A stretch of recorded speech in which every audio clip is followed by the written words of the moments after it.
Ej, øj. Det er sådan lige her. Det er lige her. Der. Hørte I det? Det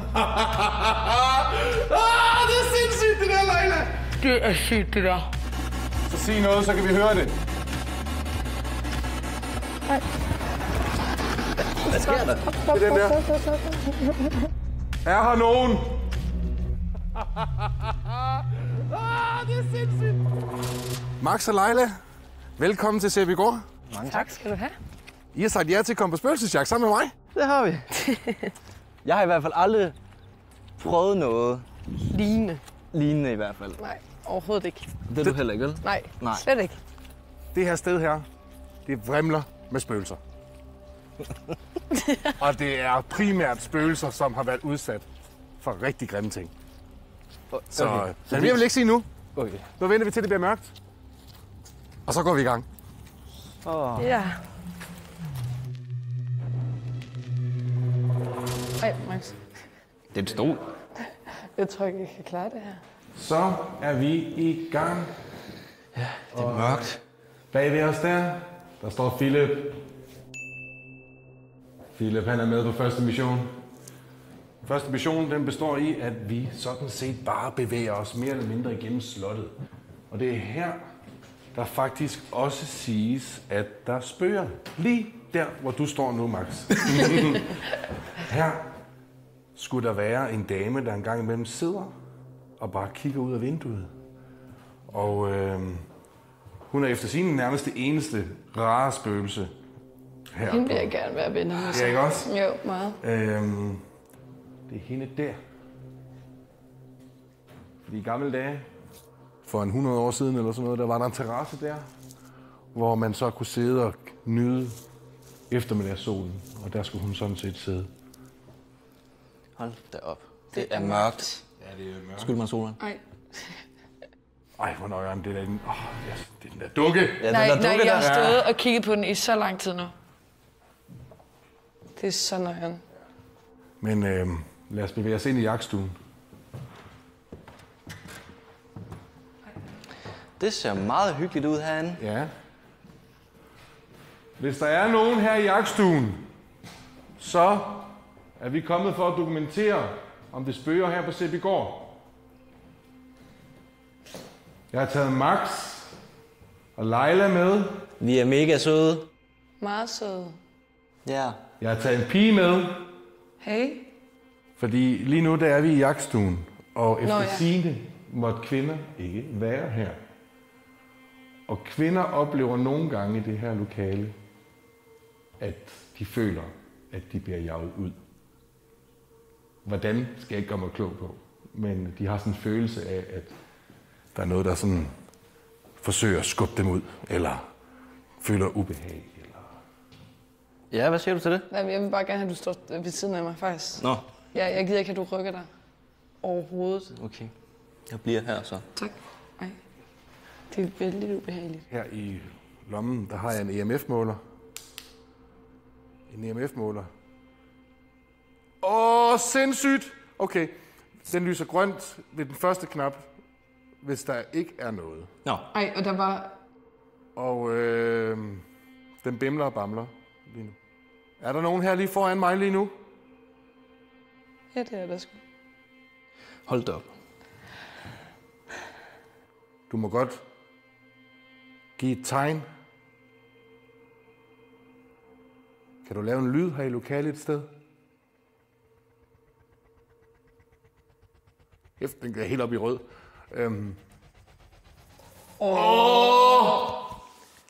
Okay, jeg får det er meget. Jeg får de vildeste kuldegysninger. Er det fordi, vi har en kvinde med i jagtstuen? Så bliver det bare helt stille lige pludselig. Hvad betyder det? Det er mærkeligt. Som om, at det ikke er ham mere. Men det var sjovt lige, da du sagde det, så forsvandt det bare. Ja. Kan du få den op på rød igen? Bare tag i min hånd. Ej. Sindssygt! Ja, tak. Hold da op. Okay, det er vildt, det der. Kan du prøve at lave en lyd her i stedet i lokalet? Hov. Der. Hørte I det? 100%.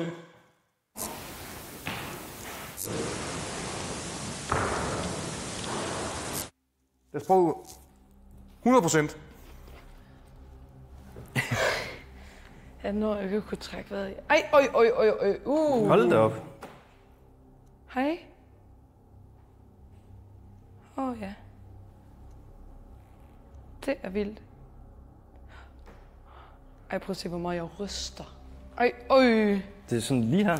det er lige her. Prøv at komme med. Jeg vil gerne have, du går med mig. Den bimler og bamler, den der EMF-måler. Er det normalt? Ikke så meget. Nå. Det er sjældent, det er så voldsomt. Nå. Herover det her hjørne er der mange, der oplever noget. Og nu bliver det sådan lidt dirty, men man siger, her er der foregået seksuelle udskejelser. Det må man nok sige. Ja. Det? Hold da op. Hold da du op. sagde det, Ja. så begyndte det. Er det herinde i... I hjørnet. Var det her, hvor hjørnet i hyggede jer? Det går helt amok. Det gør den. Hold da op. Jeg har aldrig set den bevæge sig på den måde der før.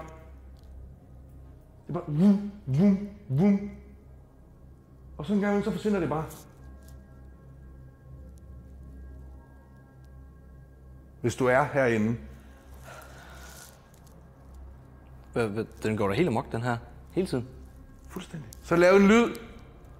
Er her nogen? Lad os prøve at gå videre. Vi skal ovenpå. Nøjeren, fordi de der fucking dukker. Oh my god. Jeg fik et chok.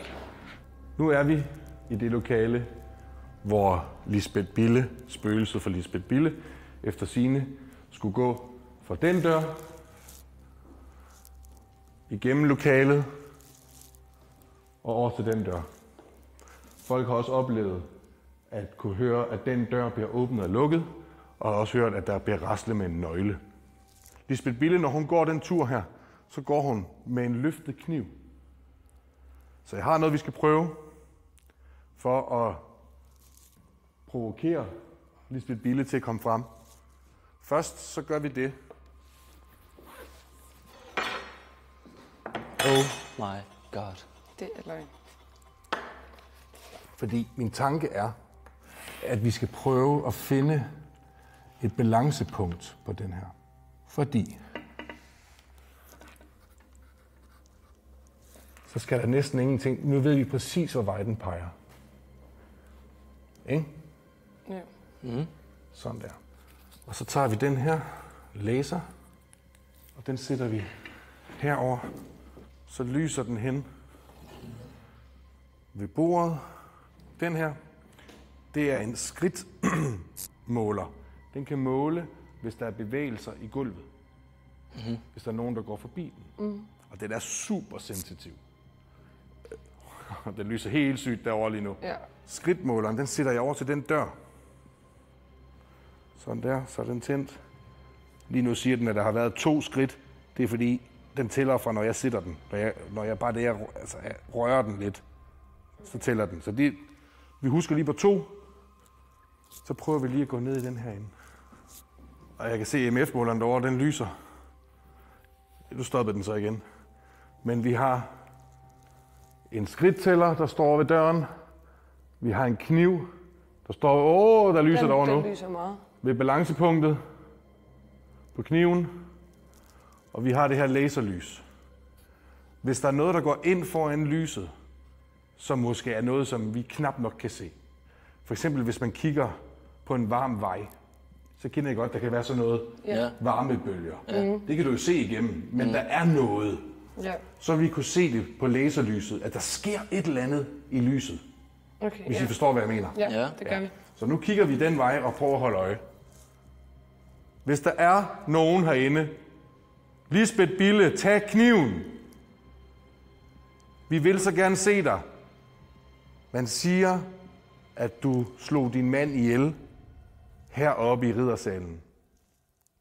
At du går igennem riddersalen med en løftekniv. Vi vil så gerne se dig. Hvorfor slog du din mand ihjel?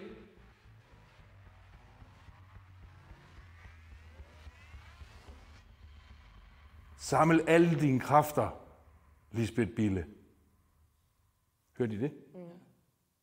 Det sagde et eller andet sted. Det var nedenunder. Var det nedenunder? Ja. Var det dig, Lisbeth?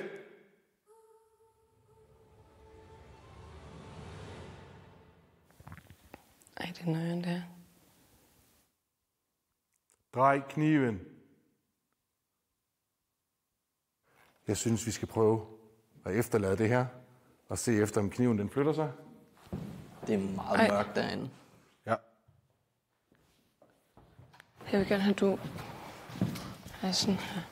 Nej, det kan jeg ikke gå ind i. Kan jeg? Det ved jeg ikke, om jeg kan.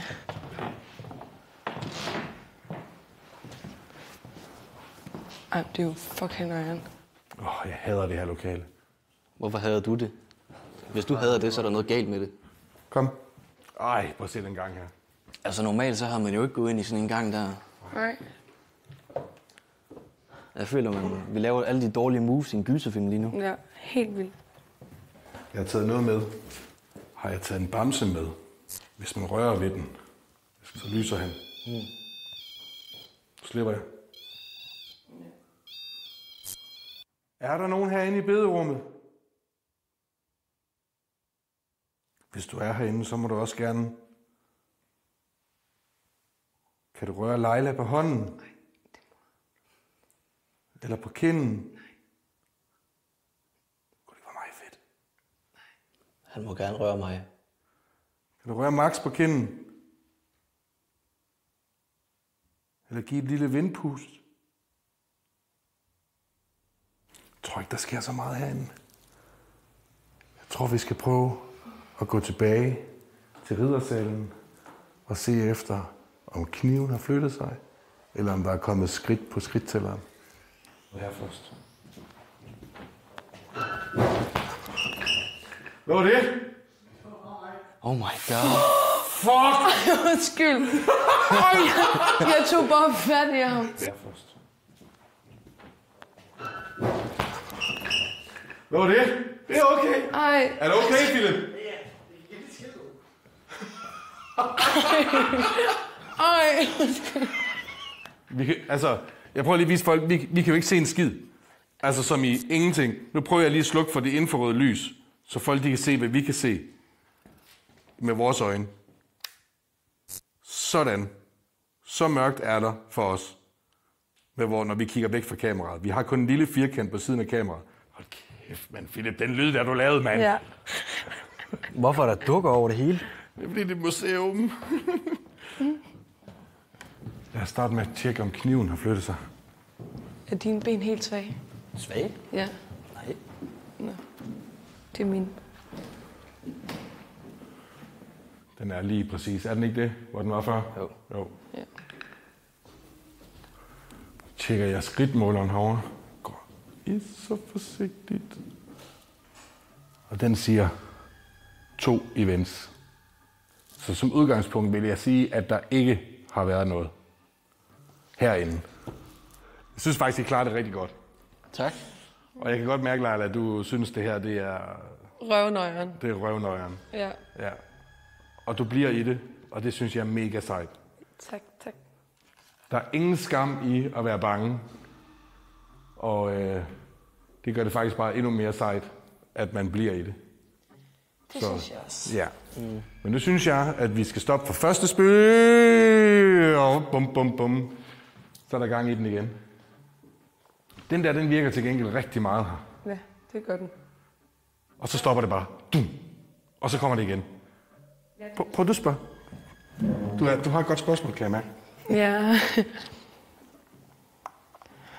Jeg ved ikke, hvordan jeg skal spørge. Jo, bare prøv. Du kan ikke gøre det forkert. Kan du gå over til mig og få den til at blinke 3 gange for at sige hej?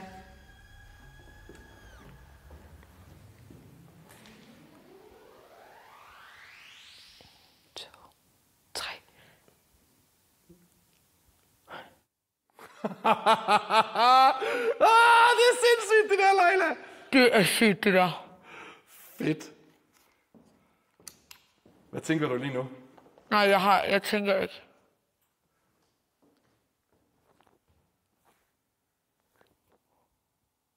Hvad tænker du?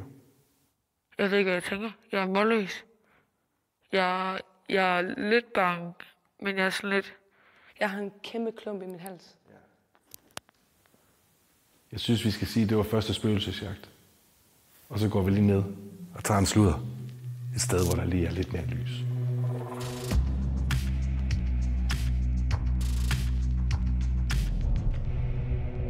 Kan I prøve at sætte lidt ord på, hvordan det er?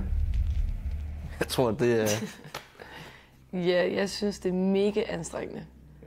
Det er vildt... Man føler sig meget, meget, meget presset. Ja. Og alle ens sanser, det kører bare fuldt top. Så lige pludselig så kan man høre alting, men ikke høre noget som helst.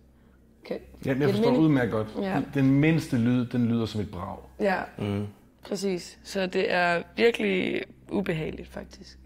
Og det er jo fordi, din krybdyrshjerne, den allerældste del af din hjerne, den er på fuld smadret, fordi den holder øje med, om der er noget, der er farligt.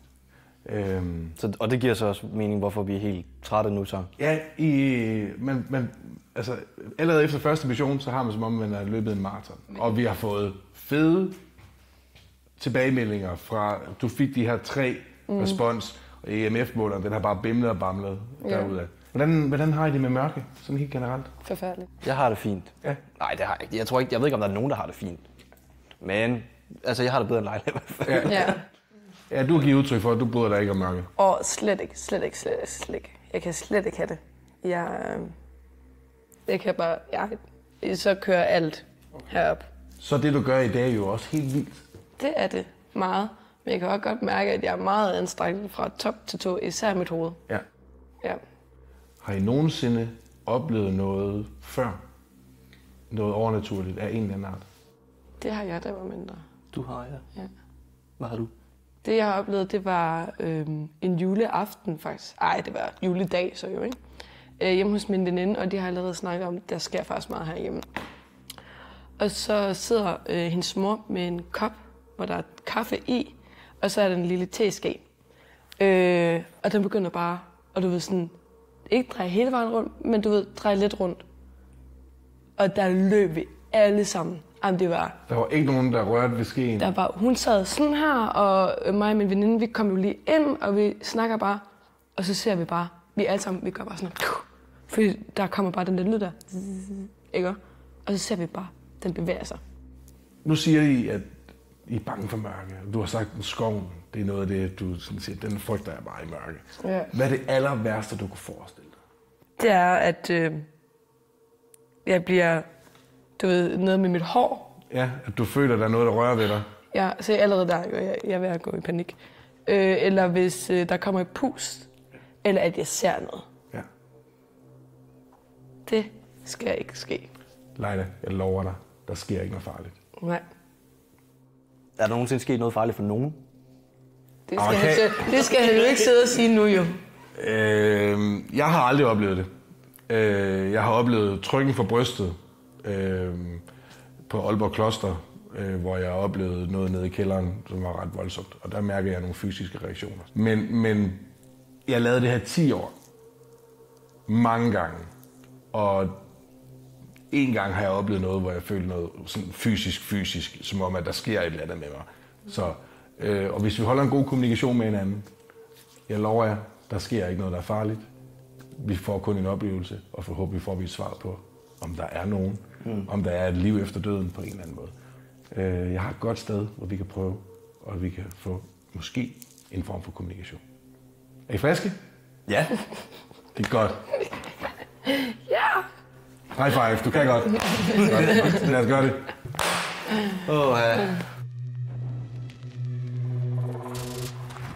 Nej, jeg skal ikke derned. Jeg skal What ikke the fuck? derned. Det kommer jeg ikke. Hvad er det der? Nej, det mener jeg. Nej, Hvad er det der? jeg kommer ikke derned. Det vi skal nu, det er, at vi skal ned i fangekælderen. Nej, det kommer jeg simpelthen ikke. Du kan godt klare den. Prøv at se her. Vi tager et skridt i gangen. Det er bare en kælder. Det er bare en kælder. Vil du have mig med dernede? Nej, jeg vil lade dig til at lukke døren. Nej, Hvad for noget? Nej. Kom Leila, du kan godt klare det. Sådan der. Du slukker ikke for den, der gør. For lygten? Nu lader vi den lige være tændt i første omgang. Det vi gør nu, fordi vi skal lige have noget udstyr tændt. Så er rimpotten. Selvfølgelig. Rimpotten mere. Sætter vi der. Vi har EMF-måleren. Og den bimler allerede. Den her, det er en Ghostbox. En Spiritbox. Den kører på FM-båndet som en gammeldags radio. Så ligesom en gammeldags spoleradio. Ja. Og man siger, at spøgelser kan kommunikere igennem den. Det vil sige, hvis vi hører et ord eller en sætning, så er det en ånd, der forsøger at sige noget til os. Vi kan godt høre nogle små radioer måske, der det kommer lige sådan noget, som om der er nogen, der snakker. Men man kan ikke høre, hvad der bliver sagt. Nu prøver jeg at tænde den. Nu kan I høre, ligesom en ganske almindelig radio.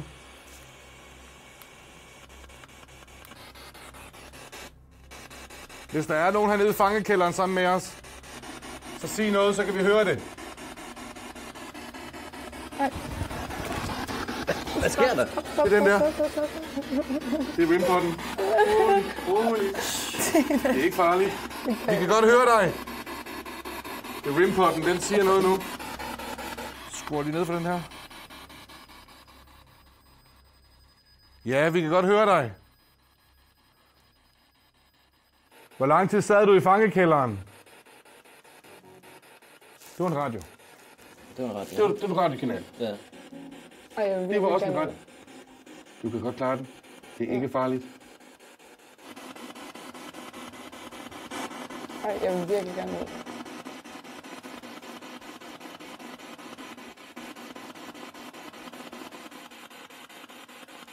Har du stjålet ind i Sæby?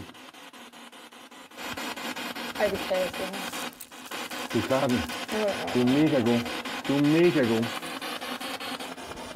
Skal vi slukke den her? Ja. Skal vi slukke den? Du er god. Leila, du er god. Jeg kan godt mærke, at du synes, det er hårdt. Ja. Men der sker ikke noget farligt. Det lover jeg dig. Så slukker vi lige nogle af de her ting her. Og til jer, der sidder hjemme i stuerne og tænker, det kunne jeg sagtens.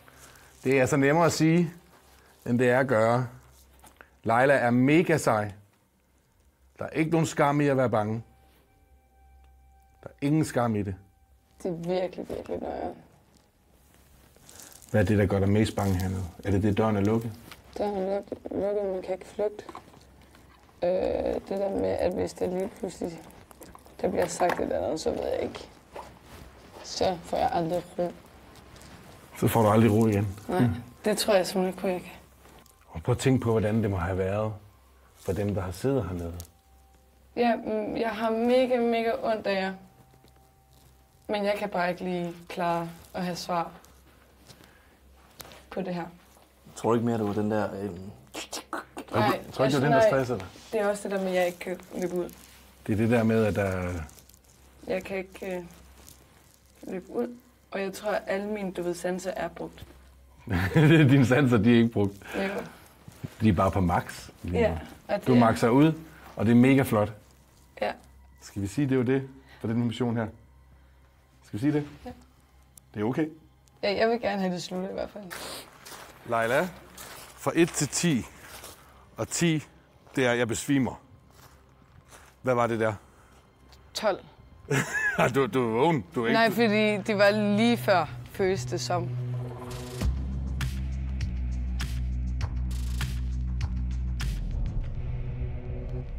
Ja, prøv at sætte nogle ord på, hvordan du har det. Jeg har det faktisk forfærdeligt. Du har det forfærdeligt, ja. Det er altså en lang torturtur for dig, det her. Det har været kæmpe tortur. Ja. Jeg føler lidt, mit hoved er bare fuldstændig anspændt lige før, der kommer lidt mere sådan tinnitus. Men jeg ved, hvordan du har det. Og det er sådan set ligegyldigt, om man... hvornår ens grænse den er. Det handler om, at vi flytter den bare en lille smule. En lille smule. Jeg har flyttet den rigtig meget. Det her. Og du har gjort det mega godt. Det er jo de døde mennesker, vi har med at gøre. Mm. Frygter I døden? Ja, jeg tror mere, jeg er nysgerrig på, hvad der sker. Men ja, jeg har den teori, at det er jo nok bare som før jeg blev født. Men det kan også være... Det var jo det var ikke et nederen sted, før man blev født. Nej, det kan jo... Nej, sikkert ikke. Nej. Det har sgu da været fint nok. Men Leila, du har det lidt på en anden måde. Du frygter lidt døden. Du har en eller anden form for dødsangst. Ja, Ja. det har jeg. Det ved jeg ikke, hvorfor jeg har. Tror du, der er et liv efter døden? Det er op at vende mange gange, du ved. Nogle gange så tror jeg på det, nogle gange gør jeg ikke. Vi snakker faktisk tit om det. Ja. Har det, vi har oplevet i dag, gjort noget ved den tanke? Nej. Jeg tror, jeg kører på helt, du ved, sådan bare frygt. Ikke tanker. Men hvis du prøver at mærke efter. Nu har vi jo haft nogle svar på noget af det her udstyr. Kunne det åbne døren for dig om, at der rent faktisk er noget bagefter? Jeg tror, der er mere mellem himmel og jord. Ja. Det har jeg altid troet på. Men om det har hjulpet på, om jeg ikke frygter døden, nej. Nu synes jeg, at vi tager en dyb indånding, og så går vi på sidste mission, og tager vi et skridt ad gangen. Vi er et hold, vi gør det sammen, I kan godt klare det. Let's do this.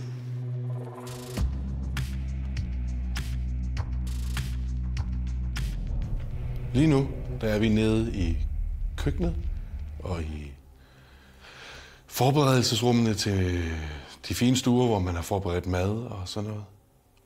Nej, jeg kan ikke. Du kan godt. Jeg kan allerede mærke, Leila, at du jeg kan går på stuen. Og, eller hernede, der er der en, siger man, en tjenestepige, som græder. Og hun ses gerne inde i det her rum. Men jeg har en udfordring. Ej, det er lyst.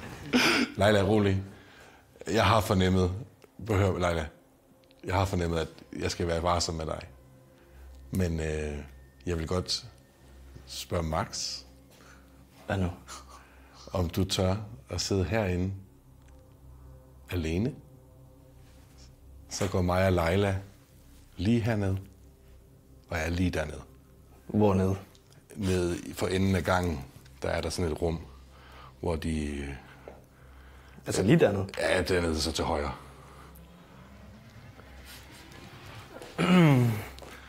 Du vil gerne have svar, Max. Kan jeg bare gå ud af døren der, hvis der er noget? Ja. Okay, super. Det kan du i princippet. Fint, jeg stiller mig bare herhen til døren, så skal det... Nej, vi skal være herinde. Hvad for noget? Vi skal herinde. Hvis du sætter dig der, Max. Lige der. Ja. Den her seddel med et spørgsmål til dig selv. Hvorfor græder tjenestepigen? Her ligger jeg nogle udsagn, som kan hjælpe dig til at spørge. Fordi det virker jo lige så godt som en lommelygte, det der. Nej, det skulle da endnu mere nøje end lommelygte, det der. Du får en walkie-talkie. Ja. Nej, prøv lige at slukke det der lys. Jeg skal lige se, hvordan det ser ud. Det kan du sagtens. Prøv lige at slukke det hele. Det kan du godt. Du er fucking sej. Er han ikke sej? Er han ikke fucking sej? Du er fucking sej. Det ved jeg ikke, Ture, men du er virkelig sej, skat. Hallo. Ikke? Hallo? Ja. Godt. Så får du den her.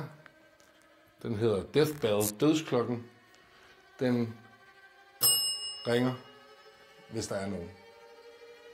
Og du kan også bruge den til kommunikation. Så løber jeg. Jamen, jeg kan godt sige, hvis den er den penge var bare med, så er jeg smuttet. Ja. Er du klar, Max? Du kan godt... Jo før vi går i gang, jo hurtigere det overstået.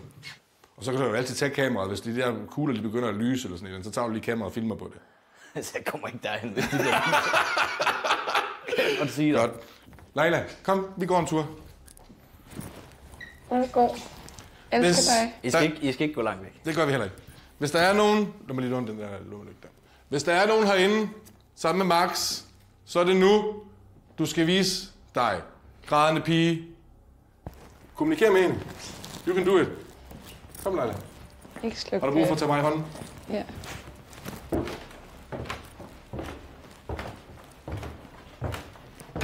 Det var meningen, der var dig, der skulle sidde dernede. Det havde jeg aldrig gjort.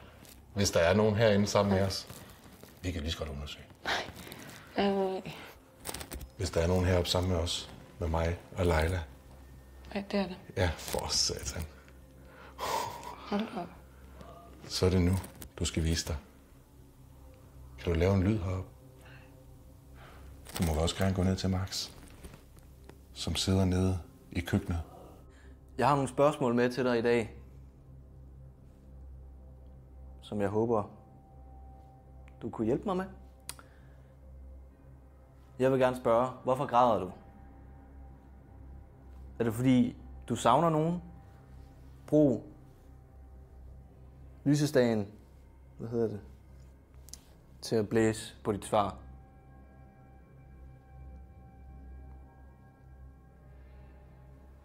Er det fordi, du savner nogen?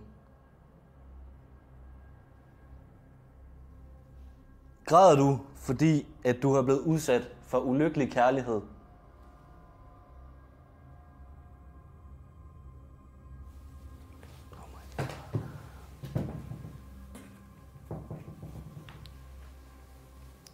De der dukker der, ikke? Jeg skider i bukserne. Okay, jeg prøver lige igen. Jeg ved ikke, om man kan se det på det kamera her.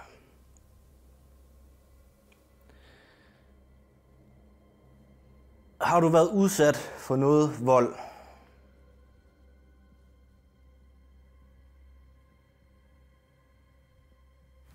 Vær her på CB Gård.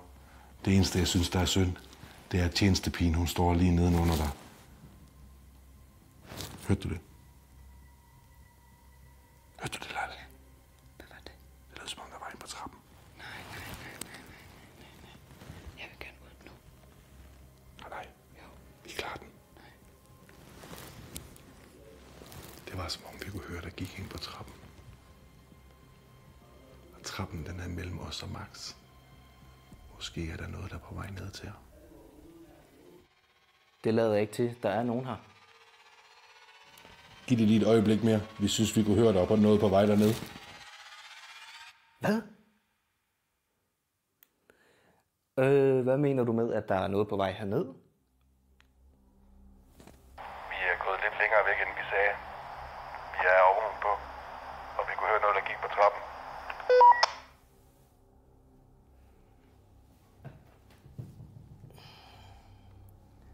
Jeg tror lige, jeg stiller den her herovre igen.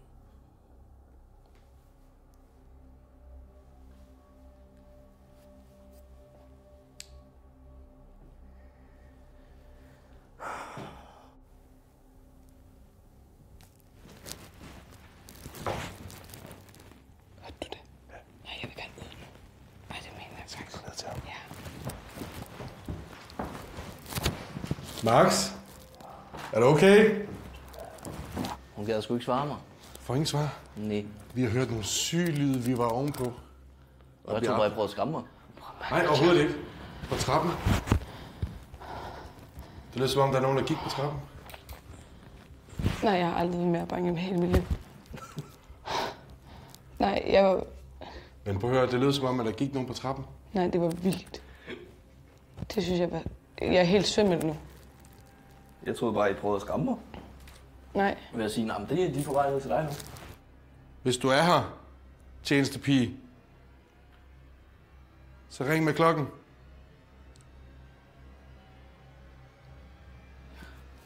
Hvorfor græder du?